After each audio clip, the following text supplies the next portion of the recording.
Hello, this is Adam, the car seat technician from Infant, Toddler, Youth, and Car Seat Quickie. And in today's video, we're going to be showing you how to do a seatbelt installation with your Nuna Pipa Relx Base. Now remember, this is just a general overview on how to do this installation. One installation is not going to be the same in every vehicle.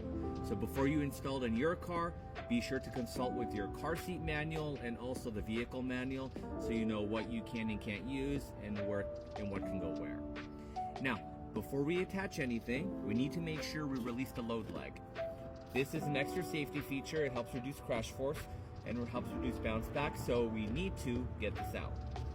Squeeze the button, unlock the leg, take it out, and we'll adjust this a little bit later. Now, there is a lock-off device directly on the center of the base. We're gonna lift up the button here to open it, and you're gonna see two different sections. A light blue labeled section for your lap belt, and a dark blue labeled section for your shoulder belt. Once you set the car seat down on the vehicle seat, make sure you push it all the way against the back of the seat. It should be flat against the seat and flat on the bottom of the seat. We're gonna grab our seat belt. The lap belt is gonna go over the blue section here for lap belt. We're gonna buckle in. We're gonna push down on the car seat and we're gonna gently tighten this. If the seat belt is touching the belt bath on the side of the car seat base, make sure it's going underneath.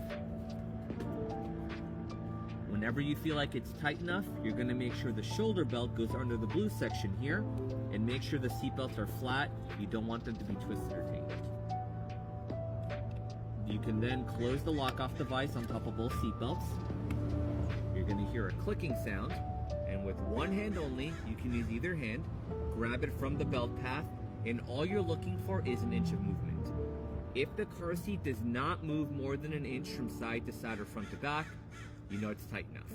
If the car seat can slide more than an inch in either direction, you're gonna open this back up, you're gonna tighten it a little bit more, and then you're gonna close it again. Now, if your seat belt can be switched to locking mode, you can do that. If it doesn't switch to locking mode, that's optional. You can just leave the seat belt as is. Now, if you would like to switch it, you're gonna grab your shoulder. You're gonna pull it out all the way slowly as far as it can go. Now when you let it retract, you're gonna hear a ratcheting sound. And that's letting you know that the seatbelt is now in locking mode. And it's gonna stay locked until you unbuckle the seatbelt and let it retract all the way. That'll return the seatbelt back to normal. Now the back part of the car seat, this is the part that worries families the most. No matter how tight you make the car seat, even if it's not moving more than an inch, the back part is still gonna move. It'll move side to side, it'll move up and down, and that's completely normal. Car seats, when an accident occurs, absorb the crash force and redistribute it. So instead of the force being released on the baby, it's released on the back here. And that's another reason why you want to make sure that when you put the car seat into the base, that the seat in front of it is not pushing or touching it and preventing it from moving. Because when if an accident happens, the force is not gonna be redistributed and let go the way it's intended. And also because the back part moves, the car seat will loosen up. So make sure you check this once a month. And as I showed you, if it has loosened up, you gotta open this and retighten it. Now, we're gonna move on to our load leg. The load leg has to be completely flat on the vehicle seat without interfering with the car seat being flat on the seat. There is a button right where my finger is. You're gonna push that button. The leg will unlock and you can extend it, and you just want it to be touching the floor. There is a window on the bottom here. As long as the window is showing green, you know it's flat where it needs to be. And remember, do not extend the leg more than it needs to be, because you don't want the back of the base lifted off the vehicle seat. So we're gonna flatten this back down, make sure the leg is flush with the floor, make sure we've got green showing down here.